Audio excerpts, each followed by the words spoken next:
आज लोगों को एक सच में सही शिक्षा नहीं है और उनको जानकारी नहीं है। आपको एक बात बोलना चाहूँगा मैं, हम सब लगभग हम में से जुड़े हुए बहुत तेरे हमारे भाई बहन लोग अधिकतर गांव क्षेत्रों में हम रहते हैं और गांव क्षेत्रों में ही नहीं बल्कि हम किसी ने भी कभी ये जहमत नहीं की या हमने अपनी ओर से कभी प्रयास नहीं किया कि हम इन बातों में कभी ध्यान देते।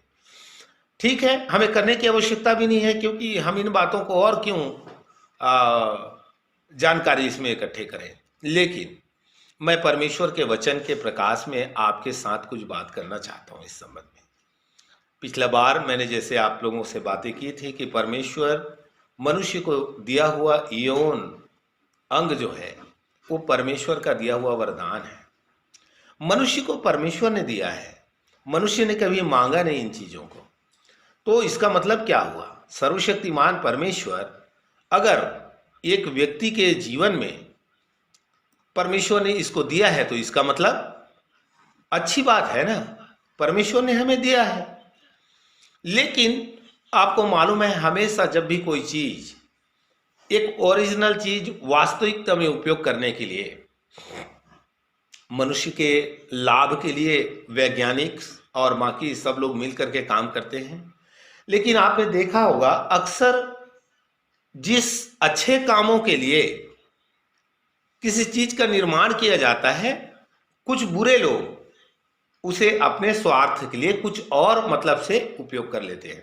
मैं समझाने के लिए एक आपको बात बताना चाहता हूं। मनुष्य को शैतान जब पकड़ लिया या उनके ऊपर हावी जब हुआ और उन्होंने जब उसके ऊपर अपना काम जारी रखा, आपको मालूम है एक बात, जैसे उदाहरण के तौर पे आप कितनों को मालूम होगा कि आज लोग जो हैं जब पैसे ना हो उनके पास में, नशेड़ी लोग, तो नशेड़ी लोग एक अच्छा चीज आपको मालूम है, ट्यूब, साइकिल का ट्यूब में पंचर लगाने वाला चीजें जो है सोल्यूशन, तो उसे क्या करते हैं, वो उसे सूंघ करके उसे अपना नशा के लिए उपयोग कर लेते हैं या उसे ब्रेड में जैम की तरह लगा करके खा जाते हैं।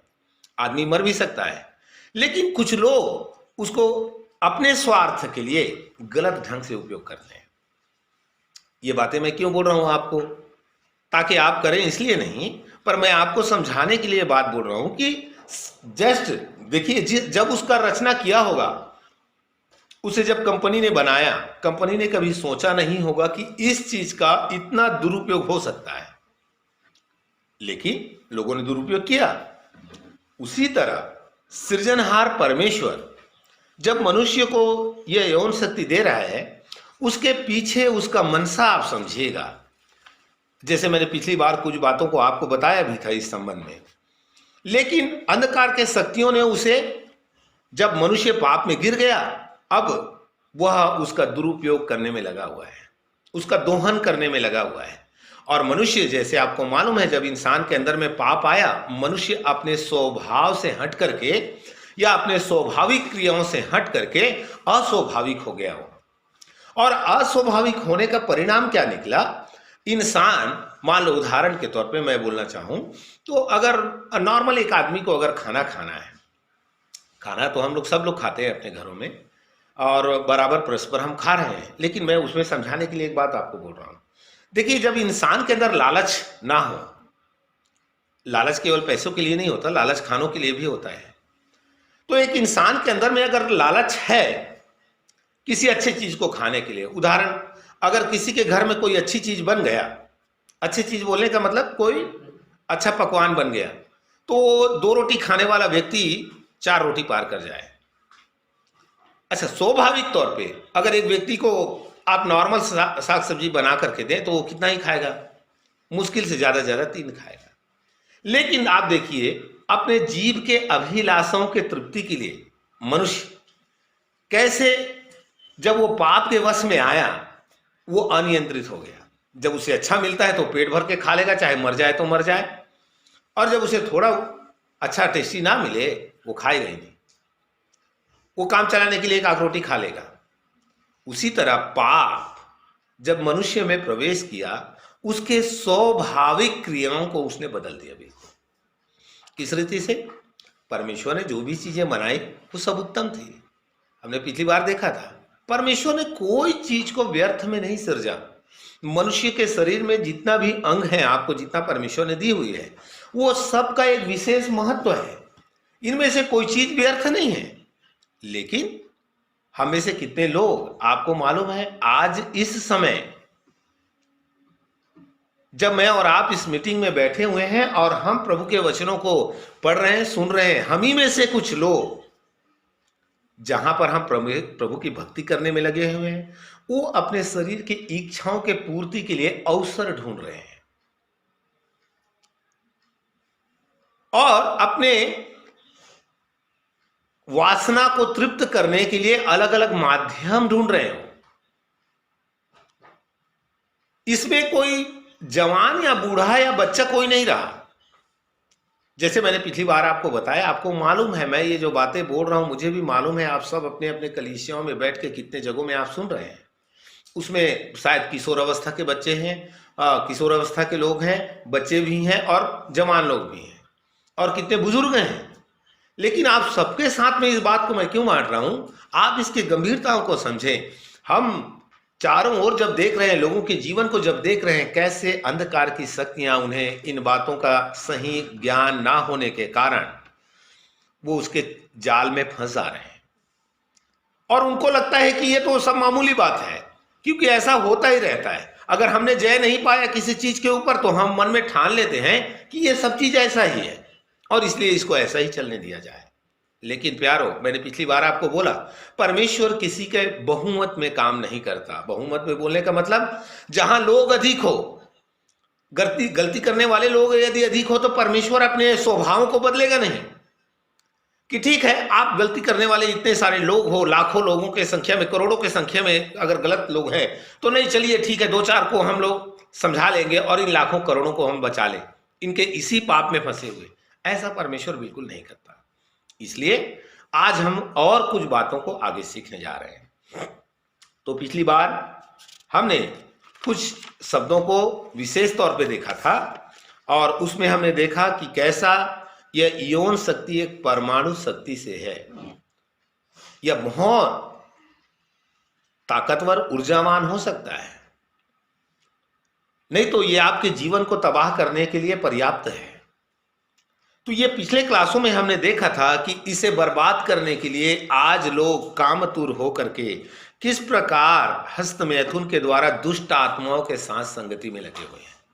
अब आपको लगेगा ऐसा कैसे होता है? हाँ, जब आप पाप करने के लिए अपनी आत्मा को अधर्म के हाथों में जब समर्पित करते जा रहे हैं, तो वो अपना हथियार आपको बना लेता है। और फिर आपको, जैसे मैंने पिछली बार बताया था, परमाणु हथियार अगर सरकार के हाथ में है तो सुरक्षा है हमारे लिए, लेकिन अगर वही आतंकवादियों के हाथ में लग जाए तो वो राष्ट्र को नाश करने के लिए पर्याप्त है। हम आज यहां से हम लोग आगे बढ़ रहे हैं। इतनी बातें हमने देखी। मैं आज जहां से शुरू करने जा रहे हैं हम लोग परमेश्वर के वचन पे, और वो यह है यौन रचना में परमेश्वर की मनसा। यौन रचना में परमेश्वर की मनसा।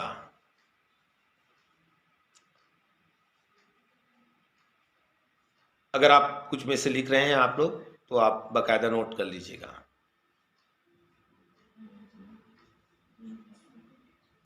इसके पीछे 3 कारण मैं आपको बताना चाहूंगा। मुख्य तौर पे 2 कारण को हम देख सकते हैं, लेकिन आप चाहिए तो 3 भी लिख सकते हैं, लेकिन 2 काफी है। पहला, यह संतान उत्पत्ति के लिए परमेश्वर ने मनुष्य को दिया था, संतानोत्पत्ति के लिए। और इसका दूसरा जो कार्य था वह सहचार्य के लिए, सहचार्यता, या आप उसको सरलता में अगर लिखें तो परस्पर एक तन बने रहने के लिए परमेश्वर ने मनुष्य को, यह यौन रचना परमेश्वर ने उनमें रचा था। आप में से बहुत सारे लोग इन बातों को समझ रहे हैं, मुझे इसको खोल करके बताने की और आवश्यकता नहीं है। हमें और बहुत सारी बातों को देखना है। इन बातों को मैं संक्षिप्त में ही आपके सामने रख रहा हूं। तो 2 मुख्य बातें, एक संतान उत्पत्ति के लिए और दूसरा जो है सहचार्यता के लिए, अर्थात कि ये 2 व्यक्ति या 2 शरीर जो हैं वो परस्पर एक तन बने रह सके। इसलिए सर्वशक्तिमान परमेश्वर ने मनुष्य को यह यौन शक्ति प्रदान किया। लेकिन ये जब मनुष्य को प्राप्त हुआ, जैसे हमने देखा अदन के वाटिका में जब पाप मनुष्य के भीतर जब आया, प्रवेश किया,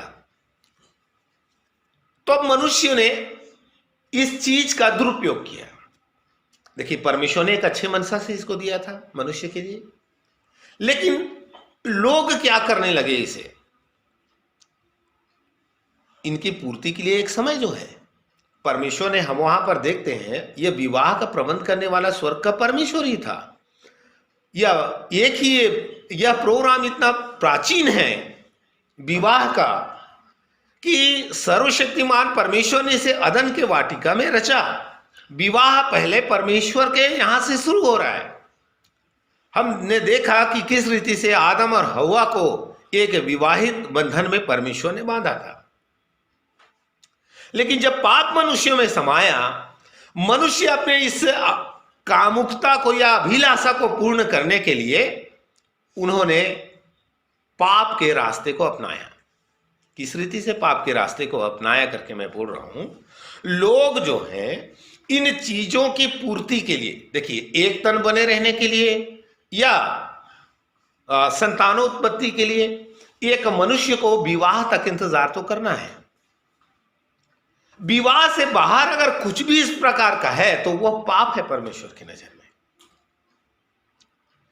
तब इंसान को जब दिया हुआ अच्छे चीजों को मनुष्य जो है कामुक होने के कारण या पापी हृदय से ग्रसित होने के कारण उस दिन का इंतजार छोड़ करके अपनी मनमर्जी पूरी करने के लिए, अपनी इच्छा और अपनी अभिलाषा को पूरी करने के लिए इन्होंने उस विषय को दूर ही छोड़ दिया। और विवाह से पहले ही आज इंसान जो है जानवरों से भी बदतर हो चुका है। आपको पता है, जानवरों में भी एक समय है जब वो परस्पर एक तन होते हैं या उन लोग जब यौन सुख को प्राप्त करते हैं। हमारे मनुष्यों की तरह नहीं है वो, लेकिन हम तो जानवर से भी गए गुजरे हैं आज के। हमारा जो स्थिति है वो जानवर से भी बदतर नीचे गिर चुका है। सच ही कहा परमेश्वर ने यशायाह के पहला अध्याय में कि गधा और बैल से भी हमारा जो सोच है वो उससे भी बुरा हो चुका है। प्यारो, अगर आप में से कोई इस बात में फंसे हुए हैं, मैं आप ही के लिए बोलना चाहता हूं इस बात को। सचेत हो जाइए, आप सावधान हो जाइएगा, कहीं ऐसा ना हो कि आप रोते रहें, कल्लाते रहें, लेकिन कोई आपको छुड़ाने वाला तक ना हो।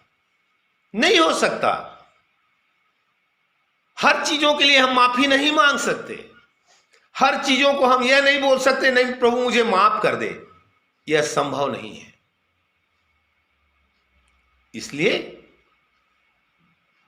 मैं और आप पहले ही सचेत हो जाएं, सावधान हो जाएं, इसमें गिरने से पहले ही बचे रहें। नहीं तो होगा क्या, आप इसमें फंसने के बाद छटपटाने से भी आप इसमें से निकल नहीं सकते। यह ऐसा दलदल है। और आज शैतान जो है अपना सबसे एक चोखा हथियार के तरह इस पाप को इस्तेमाल कर रहा है। इसलिए आप इन पापों में गिरने से बचे रहें। तो दुष्ट शक्ति अब कैसे कर रहा है इसे? समय का जो बंधन है उस बंधन से परे एक मनुष्य को ये यौन पापों में ढकेल रहा है। जबरदस्ती नहीं ढकेलता। आप ये भी नहीं बोल सकते कि नहीं मुझे ढकेल दिया उसने, मैं ढकेल दिया तो इसलिए गिर गया। ऐसा नहीं होता। लेकिन उसका एक चोखा हथियार है और इस हथियार को वो भली भांति उपयोग कर रहा है। आप जवान देख लीजिए, बच्चे देख लीजिए, हमारे 4-4, 6-6, 5वीं 7वीं क्लास में पढ़ने वाले बच्चों का हाल आप देखो। 70 साल के बुजुर्ग का हाल आप देख लीजिए। हम इसी समाज में इन बातों को पढ़ते हैं कि किस रीति से एक 70 साल 60 साल का व्यक्ति के साथ बलात्कार हो रहा है। बूढ़े भी शामिल हैं, जवान भी इसमें शामिल है, बच्चे भी इसमें शामिल हैं। कई बार हम इन बातों को सोचते हैं, मैंने भी बहुत बार इन बातों को सोचा कि हम बच्चों को इन सब बातों को बता करके कोई मतलब नहीं होगा, वो बच्चे हैं। लेकिन बड़ा दुख का विषय क्या है कि बच्चे बोलने वाले, जिनको हम बच्चे समझ रहे हैं, आपको मालूम है प्यार, हमसे पहले हमने बताया नहीं लेकिन उनको सारी बातें समझ आ चुकी है और वो इन पापों में फंस करके संघर्ष कर रहे हैं। माँ बाप के पास इतना समय नहीं होता और ऊपर से माँ बाप को लोग बताते भी नहीं बच्चे। लेकिन आप बच्चों को पूछो, मैंने प्रभु की कृपा से इतने जगहों में सेवकाई में जाने के कारण, चाहे वो बच्चे हों, किशोर अवस्था के बच्चे हों, मैं बैठ करके व्यक्तिगत बात करने से वो अपने मन की बातें रखते हैं। और आपको यकीन नहीं होगा, बहुत दुख लगता है कि इसको सच्चाई नहीं मालूम होने के कारण दुष्ट किस रीति से अपने बहकावे में लेकर के इसके जीवन को तबाह कर रहा है।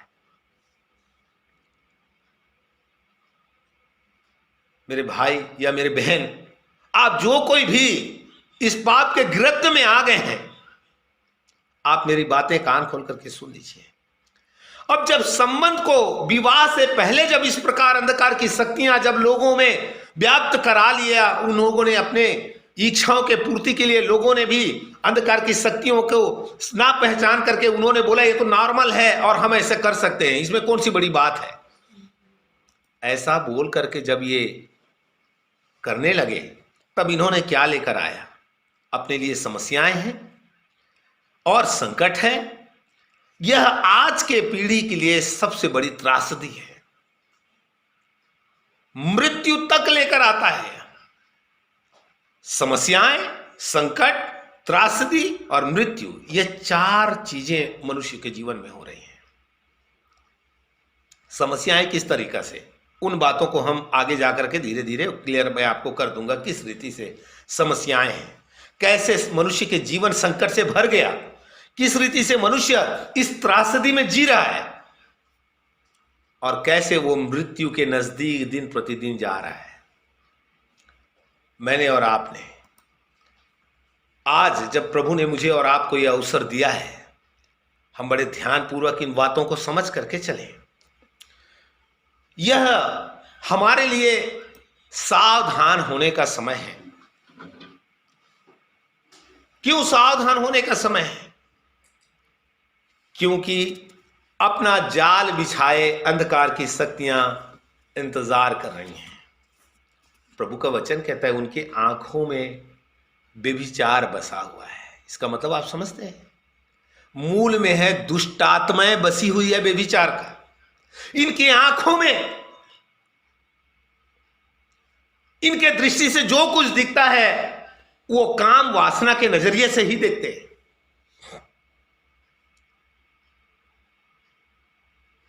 लड़के, कोई भी बहन हो, उसके अलावा उनको कुछ दिखता नहीं। और लड़कियां भी अपने आप को इस बुरे कार्यों के लिए वो समर्पित कर देती हैं। इसमें से जो पहला कारण है, मैंने पिछले समय में आपको बोला था कि बहुत सारे कारण हैं, लेकिन मैं कुछ धीरे धीरे आपको इसमें से बताऊंगा करके आपके सामने में मैंने बात रखा था। आज हम इसका पहला कारण देखेंगे। मनुष्य अपने आप को खोलने के कारण वो कौन सी कष्टों में है। आप चाहिए तो लिखना है तो लिख लीजिए। यौन सुख परमेश्वर का उपहार है पर विवाह के लिए आरक्षित है। यौन सुख परमेश्वर का उपहार है पर विवाह के लिए आरक्षित है। आप इस बात को समझने के लिए पहला कुरिन्थी उसका 7 का उसका आप 1 से 5 तक पढ़ सकते हैं। उन बातों के विषय में जो तुमने लिखी, यह अच्छा है कि पुरुष स्त्री को ना छुए, परंतु व्यभिचार के डर से हर एक पुरुष की पत्नी और हर एक स्त्री का पति हो। पति अपनी पत्नी का हक पूरा करे और वैसे ही पत्नी भी अपने पति का। पत्नी को अपनी देह पर अधिकार नहीं पर उसके पति का अधिकार है, वैसे ही पति को भी अपने देह पर अधिकार नहीं परंतु पत्नी को। तुम एक दूसरे से अलग ना रहो परंतु केवल कुछ समय तक आपस की सम्मति से कि प्रार्थना के लिए अवकाश मिले और फिर एक साथ रहो। ऐसा ना हो कि तुम्हारे असंयम के कारण शैतान तुम्हें परखे। परंतु मैं जो यह कहता हूं वह अनुमति है, ना कि आज्ञाएं। मैंने 6 तक आपके लिए पढ़ दिया। तो परमेश्वर का वचन यहां पर क्या कहता है कि तुम में से हर एक की व्यभिचार से बचने के लिए पत्नी हो। मतलब आपके जीवन में ये बातें क्या दिखा रही है कि इससे हट करके और कोई रास्ता नहीं है। परमेश्वर का वचन कहता है तुम्हारे असंयम के कारण शैतान तुम्हें परखेगा। और ये उसी समान है, अगर हम इन चीजों में ध्यान ना देते, ये बिल्कुल उसी समान है कि एक किसी दुष्ट व्यक्ति के हाथों में यह बम का मिल जाना। जो मैंने पिछली बार आपको बोला था, यह परमाणु शक्ति अगर किसी ऐसे बुरे इंसानों के हाथ में लग जाए तो वह कितनों के जीवनों को उजाड़ सकता है। तो हमें परमेश्वर ने जो चीजें दी है, हमें उस दिन तक के लिए प्रभु के कदमों में बैठ करके इंतजार करना अति आवश्यक है। क्योंकि आज लोग अपने आप को ऐसे पाप के हाथों सौंप करके अपने जीवन को नाश कर लिया। कितने तबाह हो गए लोग, किस रीति से उनका जीवन बर्बाद हो रहा है। बहुत सारे लोग इनसे हट करके अपने जीवन को बिताने लगे। कितने वैवाहिक लोग इस पाप में गिरे हुए पड़े। उन लोगों ने ध्यान नहीं दिया, वे किसी और के साथ इस संबंध में चले गए। आपको मालूम है इससे क्या होता है? मैंने पिछले आपको ऊपर में पढ़ करके बताया था कि वे दोनों एक तन होने के लिए। कितनों का जीवन इसमें नाश हो गया। मनुष्यों ने अपने शरीरों को टुकड़ों में बांट दिया। आप सुख से नहीं रह सकते कभी। कौन मनुष्य अपने शरीर का टुकड़ा करके खुश रह सकता है? जब एक बार आप इस गंदे पापों में फंस जाते हैं, उसमें से आप इसलिए निकल नहीं पाते। मनुष्य आज देखें हिंसा से भर गया। इसके कारण कितनों का दाम्पत्य जीवन असंतुलित होने के कारण बर्बाद हो गए।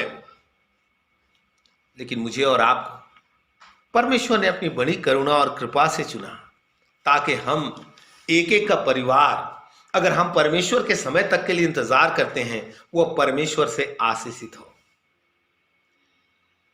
वह परमेश्वर से आशीष होने के लिए, स्वर्ग का परमेश्वर किसी को दुख दे करके खुश नहीं होता।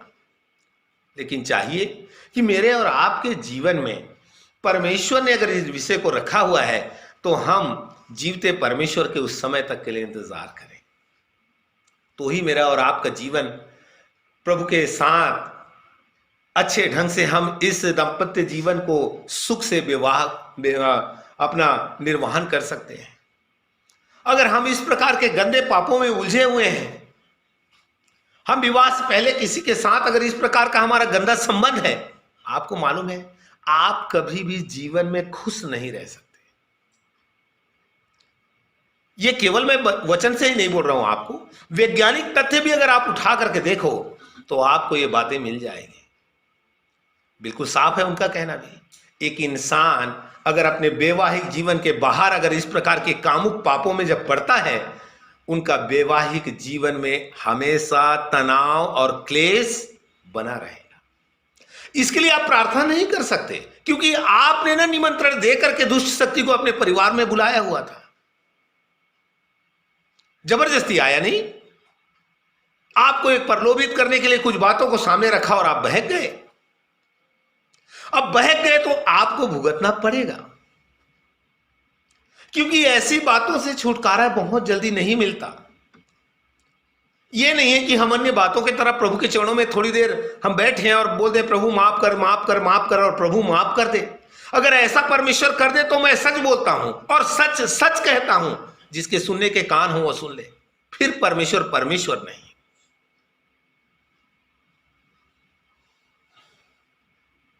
और हम कितनों ने अपने व्यक्तिगत जीवन को उजाड़ डाला है। और मैं बोल रहा हूं आपको, जिनको समझना है वो समझ जाएगा इन बातों को। इसलिए इसलिए डरते हुए प्रभु के साथ चलें। परमेश्वर ने एक समय रखा है, उस दिन का इंतजार करें। आपके वैवाहिक जीवन में स्वर्ग का आशीष होगा। स्वर्ग का आशीष बोलने से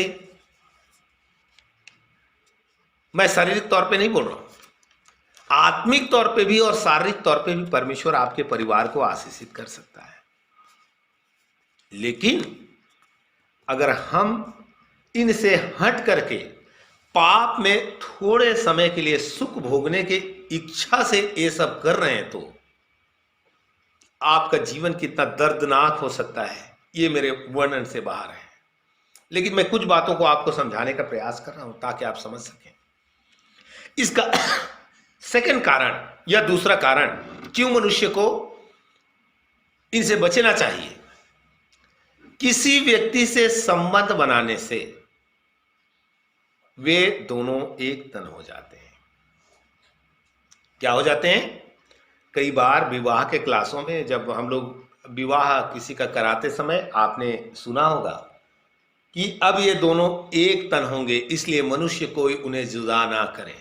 ये बातों को आप बोलते हुए कई बार सुने होंगे, लेकिन आपने कभी उन बातों को समझने का प्रयास शायद नहीं किया। कौन व्यक्ति एक तन होंगे करके लिखा है प्रभु के वचन में, है जी, जो विवाह के द्वारा परस्पर एक हो जाते हैं। अच्छा, अब विवाह से बाहर भी जो लोग नाजायज किसी के साथ अगर संबंध रखते हैं, वो भी एक तन है। केवल नहीं विवाह के द्वारा ही होने वाला कार्य के द्वारा ये एक तन होगा, ऐसा नहीं है वचन कहता है। लेकिन जो कोई किसी से ऐसे नाजायज संबंध रखता है, वो भी उसके साथ एक तन है। किन किन तरीकों से वो एक तन हो सकते हैं, उसके लिए मैं 4 बातें आपके सामने रखना चाहता हूं। कौन कौन सा तरीका से एक मनुष्य आपस में एक हो जाते हैं, चाहे वो कोई भी हो। उसके लिए प्राकृतिक तौर पे, सेकंड भावनात्मक तौर पे, और थर्ड आत्मिक तौर पे, और उसका चौथा या फोर्थ सांसारिक तौर पे। नंबर 1 प्राकृतिक तौर पे, 2 भावनात्मक तौर पे, और नंबर 3 आत्मिक तौर पे, और नंबर 4 सांसारिक तौर पे।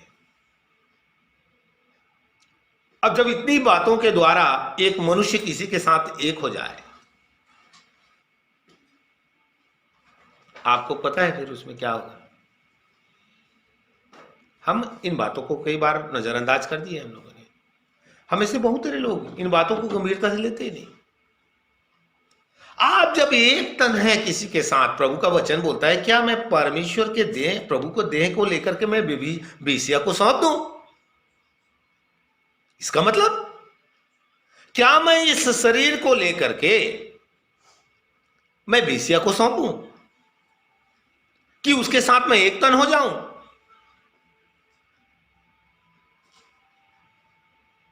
अगर मैंने कोई ऐसे चरित्रहीन व्यक्ति के साथ में इस प्रकार एक नाजायज संबंध रखा है, इसका मतलब मैं उसके साथ एक तन हूं। मेरी बात आप समझ रहे हैं? अगर कोई इस प्रकार का, और आपको पता है ये होता क्या है इसमें, क्योंकि दुष्ट शक्तियां बहुतों को अपने वश में करके आपके जीवन को तबाह करने के लिए लेकर आता है। एक दुष्ट आत्मा पकड़ा हुआ व्यक्ति, अगर आप उनके साथ एक तन हो रहे हैं, फिर आप कैसे प्रभु के साथ आप चल पाएंगे? क्या वो शक्ति आपको प्रभावित नहीं करेगा? प्रभु यीशु मसीह ने, कुरिन्थियों की किताब में हम पढ़ते हैं, अगर किसी का पत्नी अविश्वासी हो तो उसके कारण वो पवित्र ठहरेगा। तो आप समझ पा रहे हैं मैं क्या बोल रहा हूं? अगर कोई व्यक्ति जो पाप में जी रहा है, वो दुष्ट आत्मा से भरा हुआ है, वो दुष्ट आत्मा के वो उसके अगुवाइयों में चलने वाला अंधकार की शक्ति उसे अपने कब्जे में लेकर के जब चल रही है, और ऐसे व्यक्ति के साथ अगर आपका संबंध है तो आप समझ रहे हैं वो दुष्ट शक्ति के कारण आप भी बर्बाद होंगे और तब रो करके कोई फायदा नहीं होगा। तब आप चिल्लाओगे, शायद छूट नहीं पाओगे।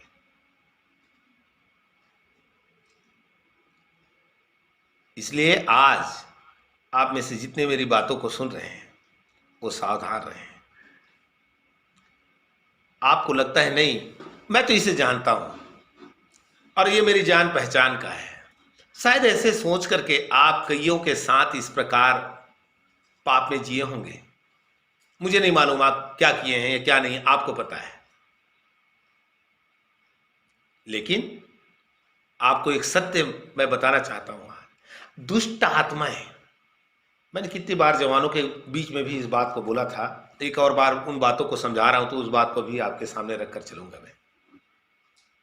हमें लगता है ये तो नॉर्मल है और इस प्रकार का होता रहता है दुनिया में ये सारी बातें, लेकिन एक सच्चाई आपको मालूम है, अंधकार की शक्तियां इस प्रकार कई लोगों के दिमाग को पकड़कर आपको शिकार बनाने के लिए लेकर आता है। आप सोचते हैं नहीं नहीं ये तो ऐसा ही है, मैं ये जानता हूं, मेरे पड़ोस में रहती है, क्या करता है, हमारे गांव की है, मेरे पहचान की है। लेकिन दुष्ट आत्मा उसके दिमाग को अपने वश में करके आपको बर्बाद करने के लिए लेकर आता है। इसलिए अगर कोई ऐसे आपको मिलता है, जान लेकर भाग जाइएगा। सामना करेंगे करके नहीं होना, नहीं हम तो यीशु के लोग हैं, हम सामना करेंगे, इससे जीत जाएंगे। मैंने पिछली बार बोला था, वचन साफ कहता है शैतान से तुम सामना करो, उससे लड़ो और वो तुम्हारे आगे से भागेगा। लेकिन परमेश्वर का वचन बोलता है व्यभिचार से भाग।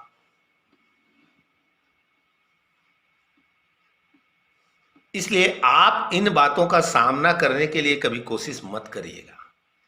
आप ये मत सोचिएगा नहीं कोई बात नहीं, हम सामना करेंगे, हम जय जरूर पाएंगे।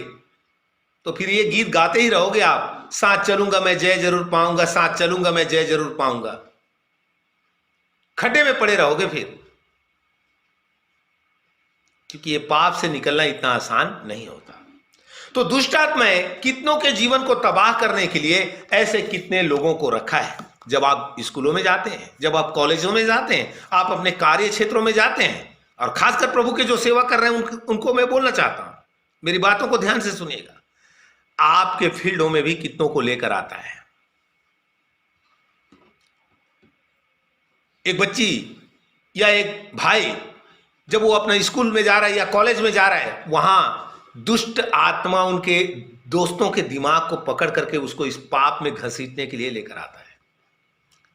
मैंने बहुत बार कईयों की ये बातें बोला था, आज खुलेआम आप सबके बीच में बोल रहा हूं। एक अंधकार का शक्ति किसी ऐसे बहन को, अगर आप विश्वासी हैं, आप भाई हैं, आपको बर्बाद करने के लिए ले आएगा। जो सबसे अच्छा खूबसूरत हो, शायद आपके कॉलेजों में, आपके स्कूलों में या आपके कार्य क्षेत्रों में, आपको मालूम होगा उसके बारे में, दुनिया शायद उसके पीछे पड़ी होगी। शायद सब लोग चाहते होंगे कि ये मेरे, अगर मुझे मिल जाता तो अच्छा होता, लेकिन उनमें से किसी के पास नहीं जाएगी। उसको मालूम है मेरा शिकार कौन है, वो आप ही के पास आएगी आपको गिराने के लिए, आपको बर्बाद करने के लिए आप ही के पास आएगा। अगर आप बहन हैं और आप कॉलेज स्कूलों में जाते हैं, आप कार्य संस्थानों में अलग अलग जगहों में जाते हैं, दुष्ट आत्मा ऐसे व्यक्ति को अपना अभिषेक करके आपको नाश करने के लिए लेकर आता है।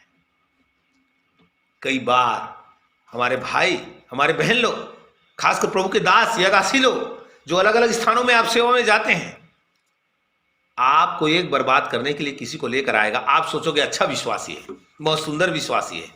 फिर मैं जैसे पिछली बार बोला था, हमारा बातचीत होता है फोन में आधा घंटा।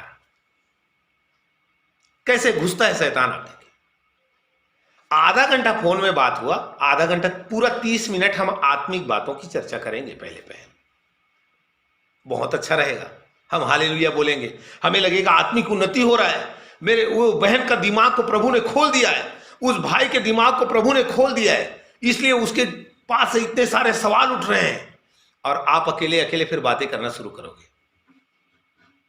आधा घंटा पहले तो 30 मिनट आपने फोन में बात किया, सब आत्मिक था। फिर उसके बाद में 25 मिनट आत्मिक बातें होंगी, 5 मिनट शारीरिक बातें होंगी। आहिस्ता से चल करके 4 दिन के बाद में, उसके बाद फिर 10 मिनट संसार की बातें होंगी और आप 20 मिनट आत्मिक बात करेंगे। एक हफ्ता बाद फिर से क्रियाएं बदलेगा और आप 15 मिनट संसार की बातें बोलोगे आपस में और फिर 15 मिनट आत्मिक बातें करोगे। उसके बाद आहिस्ता से आप एक कदम और बढ़ोगे, फिर 20 मिनट संसार की बातें करोगे और उसके बाद 10 मिनट मात्र प्रभु की बातें करोगे। अब इतने में आपका अच्छा दोस्ती हो गया, दोनों के बारे में अच्छी तरीके से जानने लगे और फिर ये दो अलग अलग जगह में रहने वाला व्यक्ति ये फोन के माध्यम से ही व्यभिचार करने में लग जाएगा।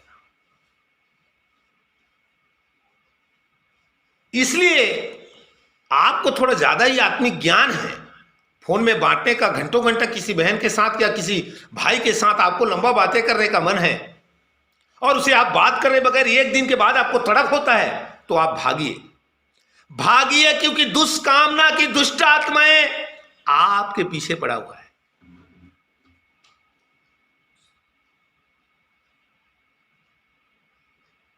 फोन में हो रहा है दुष्कामनाएं, उसे चिपक जाएंगे। फिर ये फोन ही आपको बेभिचारी बनाकर छोड़ेगा।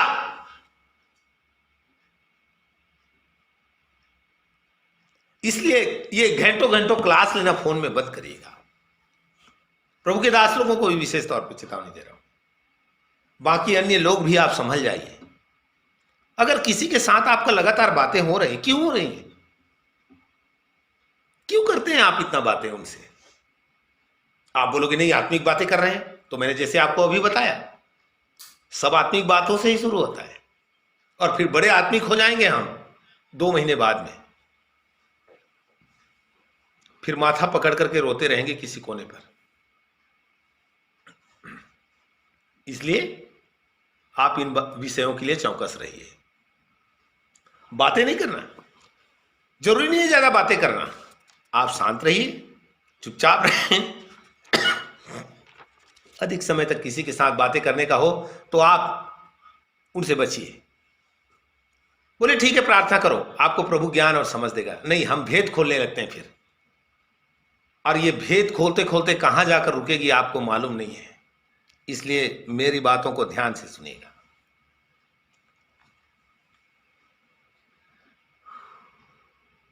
अगर सावधान नहीं रहेंगे पकड़े तो जाएंगे जरूर। अगला हम विषय पर चलते हैं। पिछली बार आपको बोला था व्यभिचार से भागने के लिए, उसमें 2 आयतें मैं आपको पढ़ाना चाहूंगा और नीति वचन उसका 11 का मैं आपके लिए पढ़ रहा हूं। 11 का उसका 21वां आयत। और ये कहता है, मैं दृढ़ता के साथ कहता हूं, बुरा मनुष्य निर्दोष न ठहरेगा, परंतु धर्मी का वंश बचाया जाए। अगर आपने पाप के साथ खेला है ना, तो परमेश्वर का वचन बोलता है ऐसा व्यक्ति कोई कारणवश दंड से बच नहीं सकता, नहीं बच सकता दंड से।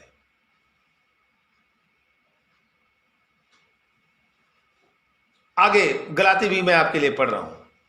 आप में से वो आए तो कितनों को मुखाग्र होगा, मैं बताना चाहता हूं। गलाती उसका 6 का 7-8 में पढ़ रहा हूं। धोखा ना खाओ, परमेश्वर ठट्ठों में नहीं उड़ाया जाता, क्योंकि मनुष्य जो कुछ बोता है वही काटेगा।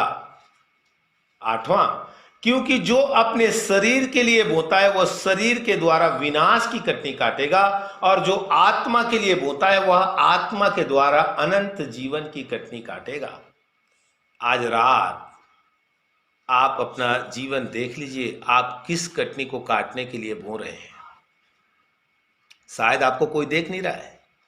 आप जब गुप्त में पाप करते हैं आपको कोई नहीं देखता, लेकिन स्वर्ग का परमेश्वर ने आपको उस गुप्त जगहों में देखा हुआ है। जब आप समझ रहे थे कि आपको कोई देख नहीं रहा है, उसी जगह में परमेश्वर आपको देख रहा था। इसलिए वचन कहता है, शरीर के द्वारा बोने वाला विनाश की कटनी काटेगा और आप रो करके बच नहीं पाओगे।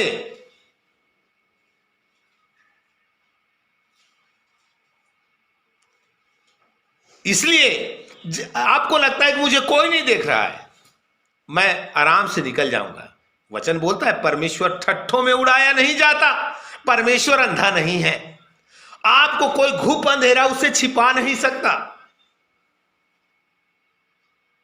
दुनिया में कोई ऐसा अंधकार नहीं जो परमेश्वर के नजरों से आपको छुपा ले। कोई ऐसा गुप्त स्थान नहीं जहां परमेश्वर की आंखें आपको ना देखें। इसलिए यह मत सोचिएगा नहीं मुझे किसी ने नहीं देखा। एक ने देखा हुआ है, वो हिसाब बराबर रखा हुआ है। इसलिए प्यारो, मत खेलिए, पाप से मत खेलिए।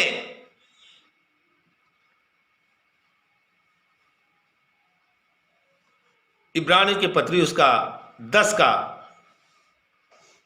26, 27 और उसका 31 मैं पढ़ना चाहूंगा आपके लिए। क्योंकि सच्चाई की पहचान प्राप्त करने के बाद यदि हम जानबूझकर पाप करते रहें तो पापों के लिए फिर कोई बलिदान बाकी नहीं। हां, दंड का एक भयानक बाढ़ जोहना और आग का ज्वलन बाकी है जो विरोधियों को भस्म कर देगा। आगे क्या बोलता है, उसका 31 पद क्या बोलता है? परमेश्वर का वचन कहता है कि जीवते परमेश्वर के हाथों में पड़ना भयानक बात है।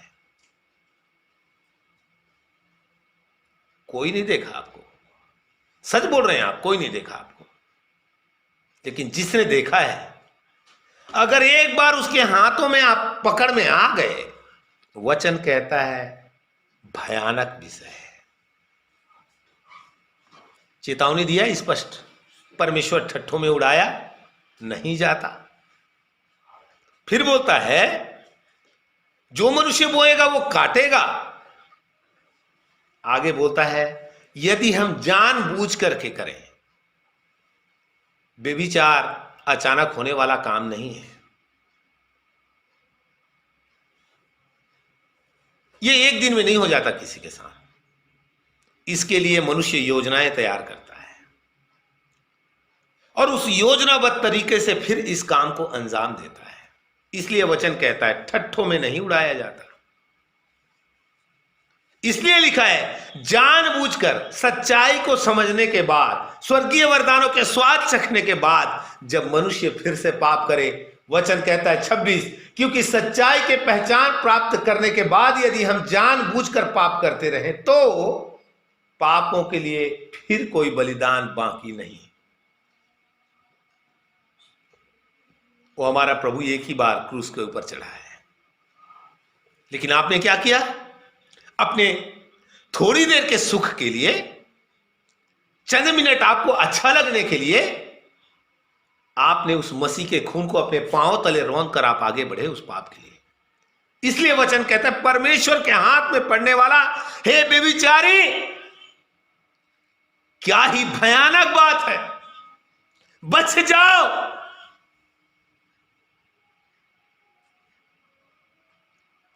ठट्ठों में परमेश्वर उड़ाया नहीं जाता। आपको लगता है कोई नहीं देखता, परमेश्वर देखता है प्यारो। इसलिए चौकस रहिए, सावधान रहें, हम पाप के साथ ना खेलें। कितनों का जीवन तबाह हो चुका है, कितने उजड़ चुके हैं। उन्होंने जो बोया वो काट रहे हैं। आप ये मत सोचिए ठीक है हम दूसरे से प्रार्थना करवा लेंगे। आप किसी से भी प्रार्थना करवा लीजिए। अगर आपने ऐसा किया ना, परमेश्वर वो एक ही है जिसके पास आप प्रार्थना करवाने जाओगे। आपका लेखा उसके पास पहले से है। इसलिए बहुतेरे लोग अपने जीवन को तबाह कर रहे हैं इसी विषय में। बहुत तेरे तबाह हो गए।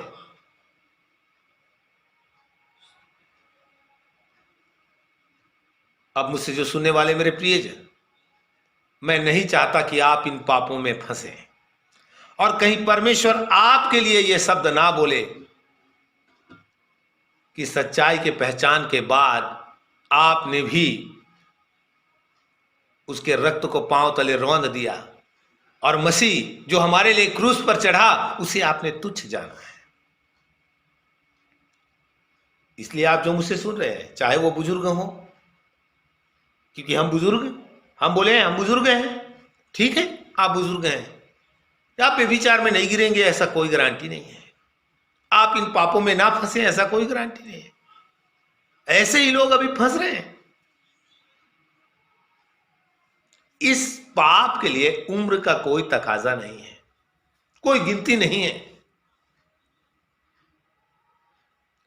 अगर आप आत्मिक जीवन में ठंडे पड़ रहे हैं तो चौकस हो जाइए।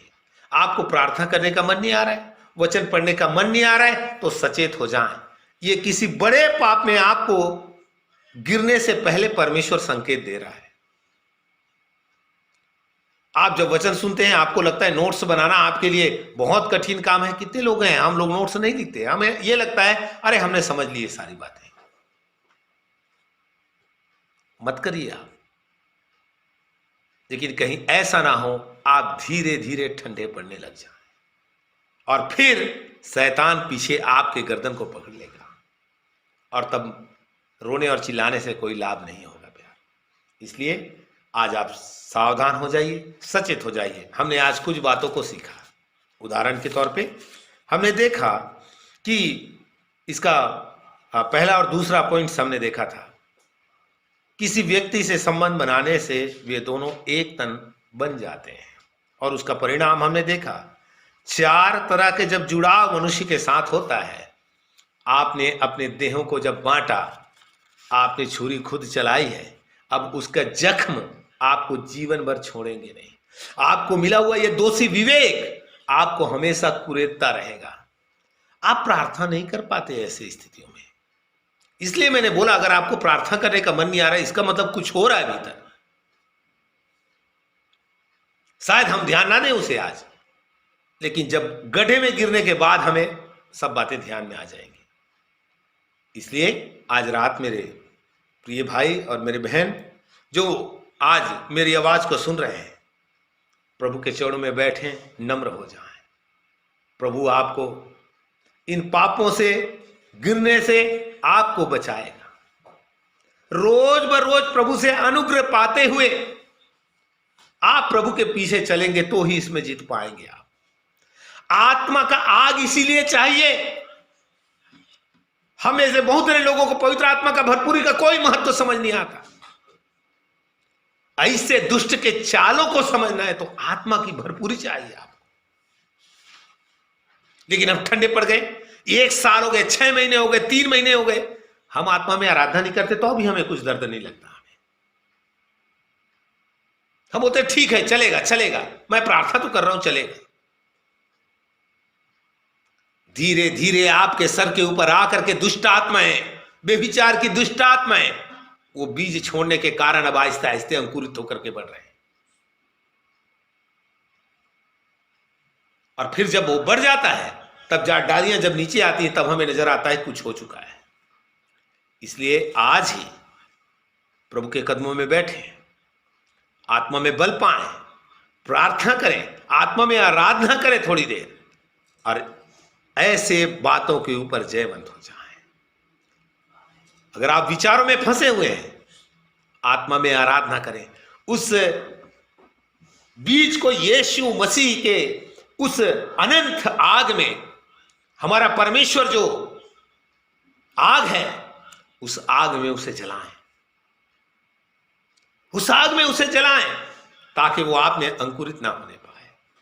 आइए हम आग बंद करें और प्रार्थना करें। अगर प्रभु की आगमन में देरी है तो अगली बार फिर हम इस विषय को आगे लेकर चलेंगे और हम परमेश्वर के चरणों में बैठे इस सप्ताह भर अपने आप को जांचें। आज ही घुटने टेकें, आत्मा में बल पाए, प्रभु की अन्य अन्य भाषा में आराधना करें।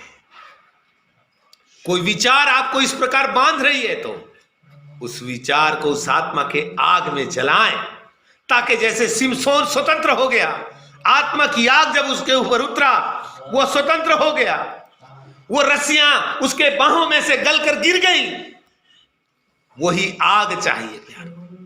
दुष्ट की नए नए युक्तियों से बचना है तो आत्मा की आग चाहिए,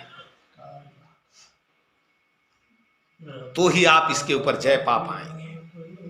हालेलुया, हालेलुया। ओ दिल विदय नाम दिल में कर मन नमुन भवारे सममन्य गदान बदल उत्ति बाबन दिल में विदनी वर वष्ण मलि गल मुनि विविधि विविधनारे ननननना निग्दिवेदर मोदल विनंजा बगुल में पर नमो बललिदामस नीदर नमो मनिगादि ददर नमो बदल मुझ मिले मिले मिले मिले स्तुति स्तुति ओ धन्यवाद धन्यवाद धन्यवाद। हालेलुया हालेलुया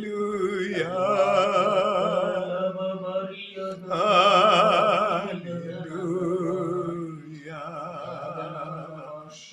तिरवी गदा बल बदल बो अगर दिन विदनि बाल दलबा उके बब बब बब बर उदिन विदल बिबिद वशम मन गदल बिबिनरब नीकत मोर मम्मेरा बन दिलार मोदिल विदिल बिबिदोन में शगल बिबिदार रंदे नीदल मोजल बितबा नारबो कबल दुल वेन दिदारबो सिंब बब बब बब बर गर बब मरि बिलले दल उत्तम यदैता दिलारबा नीकतल मोदिल में शेक दंडवार वादनान गदनाति रूचि मेरा नीकत्या बदनामि देर पूज्य में बेले बेले नमोरि स्तुति महिमा प्रभु स्तुति महिमा। धन्यवाद धन्यवाद। आइए हम प्रार्थना करें। आप अपने व्यक्तिगत जीवन को मुझसे बेहतर जानते हैं, इसलिए प्रभु के कदमों में बैठकर प्रभु से विनती करें। आप अपने भीतर झांक कर देखिए कि किस रीति से अंधकार की शक्ति दबे पांव आपकी ओर पीछे बढ़ रहे हैं। Hallelujah hallelujah. उकाब के समान अगर पवित्र आत्मा के द्वारा आपको वो नजरें मिली है, आपको आंख मिली है, तो आप उस दुष्ट को कार्य करते हुए देख सकते हैं। आज जी महार कांत नमो बदला। इसलिए चौकस रहिए, आत्मा में जागते रहें और बेविचार से भागे। आइए हम सर झुकाए प्रार्थना करें। प्रेमी पिता, आज इस रात आपने हम सबको संभाला। आपके बच्चे प्रभु अलग अलग क्षेत्रों से जुड़े हैं। प्रभु हम आपको धन्यवाद करते हैं। प्रभु कुछ पंजाब, प्रभु कुछ लोग जो हैं बंगाल से, अलग अलग स्थानों से प्रभु आपके बच्चे आपकी आवाज को सुन रहे हैं।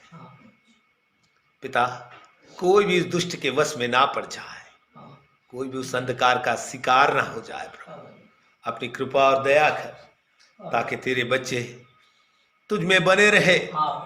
प्रभु उस दुष्ट की एक एक युक्तियों से चौकस रहे, उनके जलते हुए तीरों का वो सामना कर सके। प्रभु ऐसी तू कृपा दे। तेरे पवित्र हाथों में सबों को सौंप दे।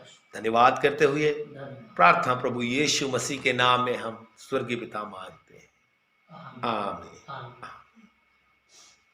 आप सभी को मारना था। प्रभु आप सबको आशीष दे।